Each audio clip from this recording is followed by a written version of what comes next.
Hello, and welcome to my new series, Cosy Ghost Stories.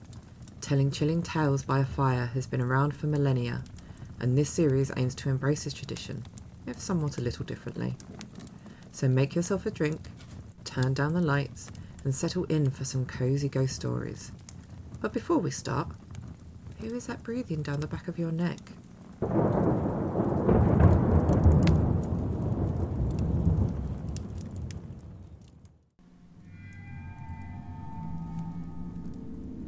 The shadow.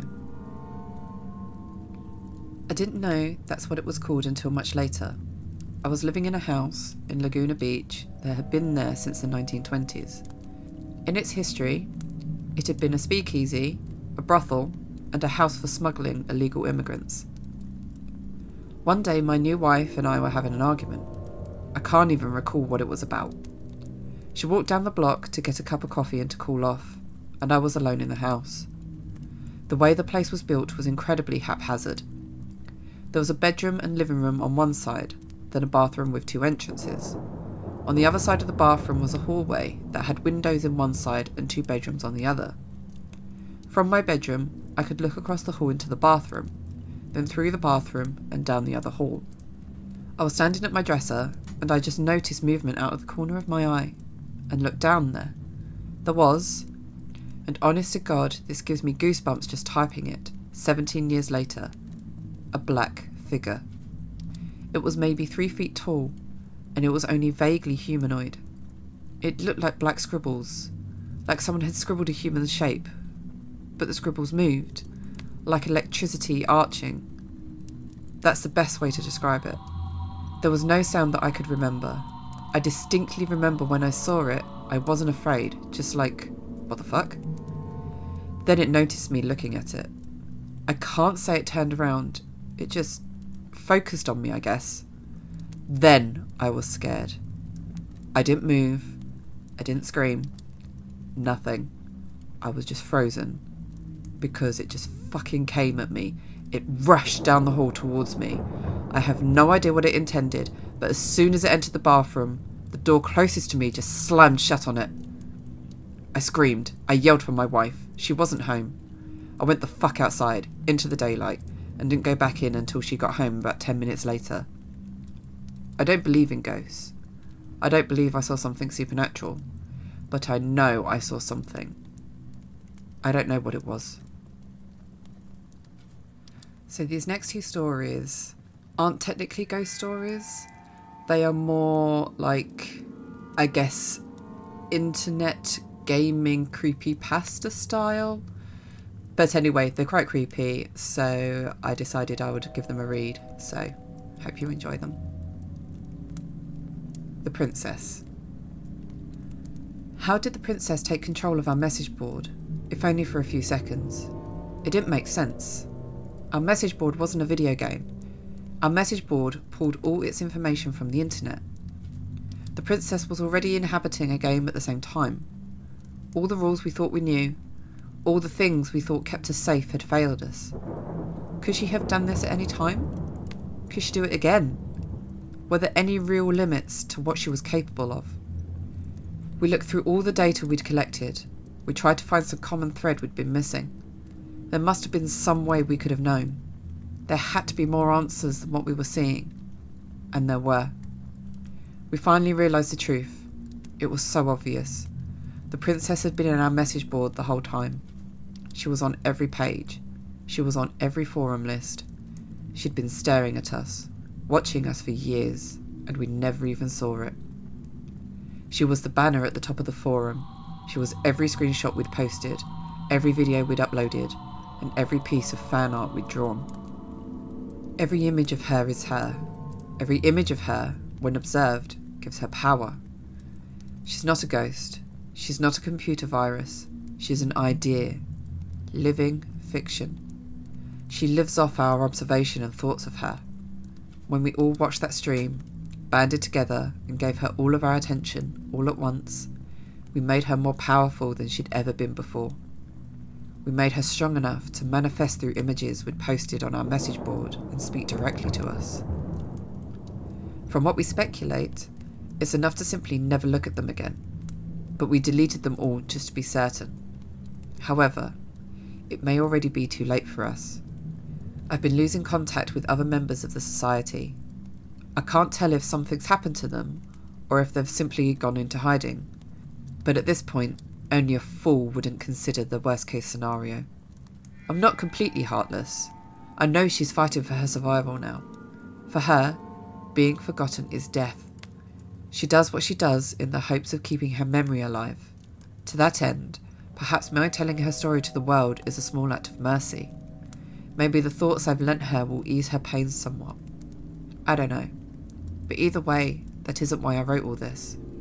What I've told you could put you in great danger, but it could also save your life.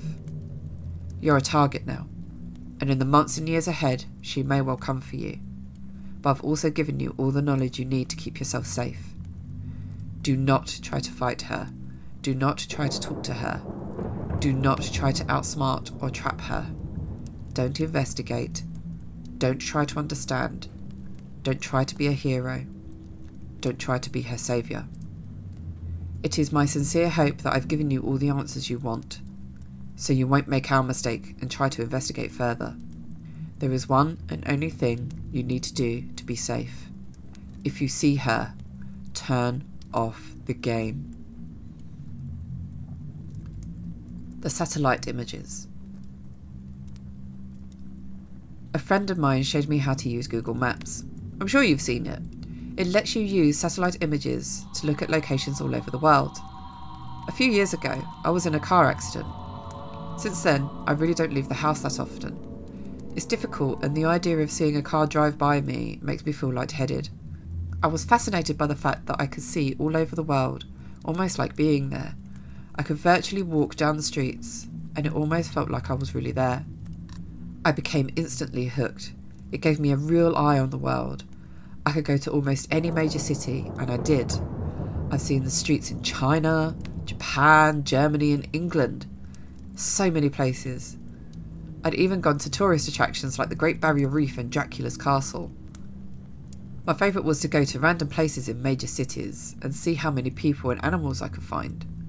The faces of the people were always blurred to protect their privacy, but it was still enjoyable to see them out there, enjoying their life, walking like it was no big deal. She must have good taste, I laughed. I zoomed in closer and noticed the grey bag she carried on a grey and purple shoulder strap. She was walking in a relaxed manner, one hand trailing the wall beside her. I bet if I could have seen her face, I would see that she was smiling. I began to feel a little sad. I let my hands fall onto the arms of my wheelchair and looked at her for a minute more. I wished that I could be there, walking so carefree with her. That wouldn't happen though, until I died. I was stuck in this chair.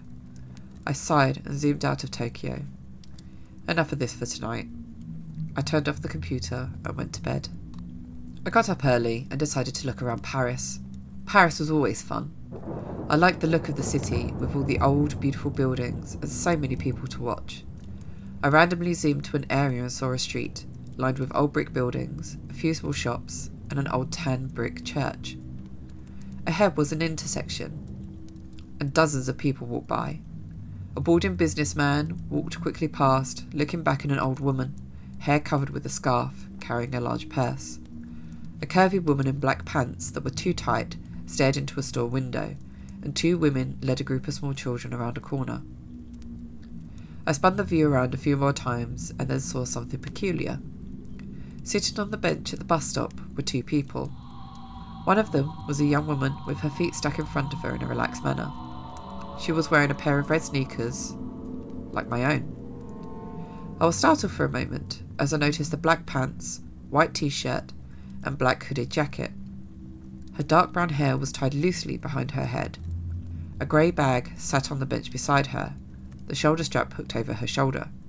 This is crazy, I thought. It can't possibly be the same woman. This is a different country, different continent even. How could it be her? This was stupid. It wasn't as if these were live photographs. They were taken ahead of time and then stored. It's not like she was in two places at once. She could just be a traveller. Besides, without seeing her face, it was impossible to tell if it was the same person. Brown hair was probably the most common hair colour in the world, Those red sneakers were something I purchased online. I'm sure a million other people did too. I shook my head and went to fix some lunch. When I got back online, I decided to look at Berlin. I picked a random street, as usual. It looked pretty empty.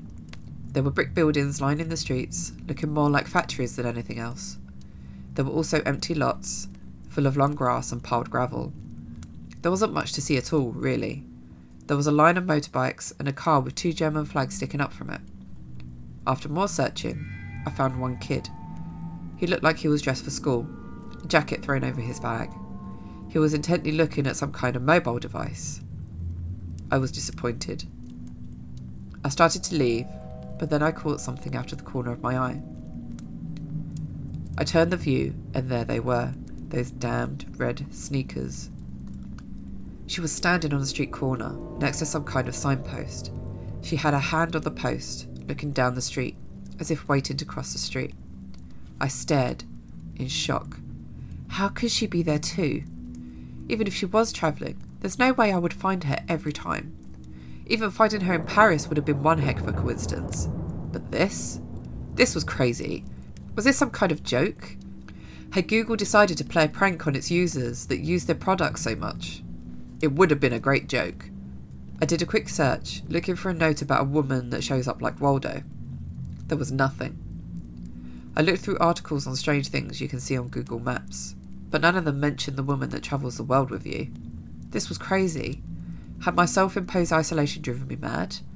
Had I become so lonely that I had created a hallucination of myself? Leaving the Berlin image on my screen, I sent a text message to a friend, asking him to look at the locations. I asked him if he saw the same woman. Then I waited, hands sweating, heart thumping in my chest.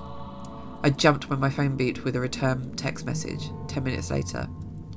The text read, "I see the lady you're talking about in Berlin. I don't see her in Paris or Tokyo.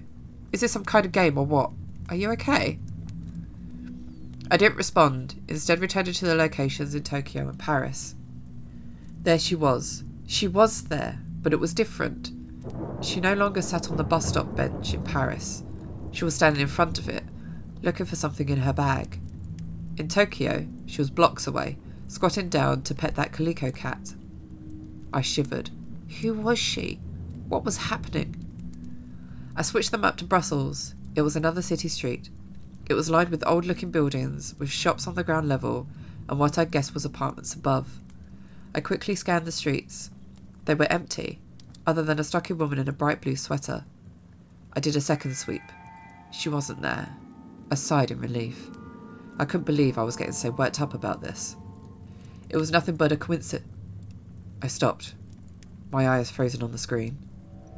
There was a building at the point of a fork in the road, white, with a black ironwork framed balcony jutting from the second floor. I hadn't seen her, as I had been looking at the sidewalk. There she stood, standing on the balcony, her head tilted in the direction of the camera, almost like she was coyly looking toward me. My breath caught in my throat. I switched to Sydney. She was leaning against the wall, inside the doorway of a bright blue Carrick's pharmacy building. London showed her getting ready to step onto a red double-decker bus, her head turned to look over her shoulder. She was everywhere I looked.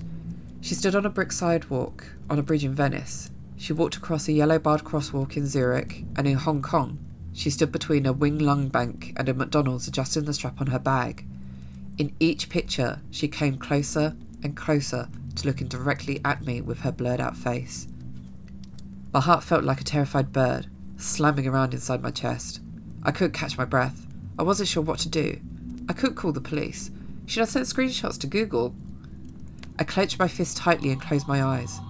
Who was she? Was she following me? Was I following her? I wish I could see the expression on her face, know what she saw when she looked back at me. I wanted to get out of the chair and run. Why is it that the only thing that made me feel free again was the thing that made me feel even more trapped? I had to know. I typed in the name of my town and zoomed into a random street. It was a couple of miles from my house. The gates of the city park were shown in the clarity of daylight, despite it being night here. There she was.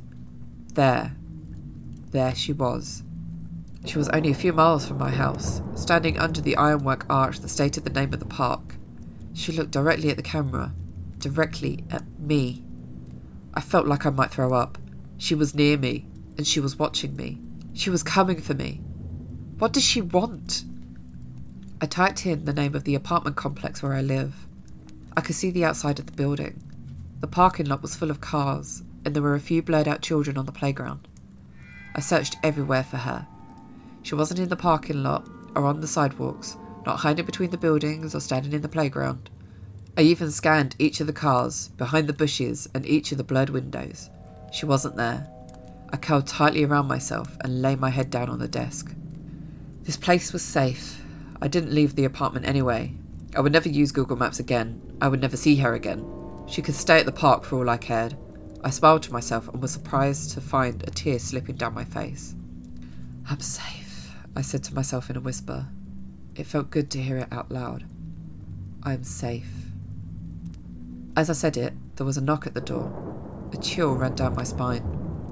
I had a camera hooked to my computer that showed who was at the front door, which made it easier for me with my mobility issues. I slowly reached for the control to show myself who was outside, but my hand trembled furiously. As I touched the control, I realised my mistake. The last of Google's images that I'd seen had only shown the outside of the building. Just the outside. I looked at the screen and saw a woman in a white t-shirt, black pants, black hooded jacket, and carrying a grey bag with a purple and grey striped shoulder strap. Of course, there were those red sneakers. She looked directly at the camera, her face still a complete blur. As I tried to stifle a scream, she raised a hand and knocked loudly on my front door.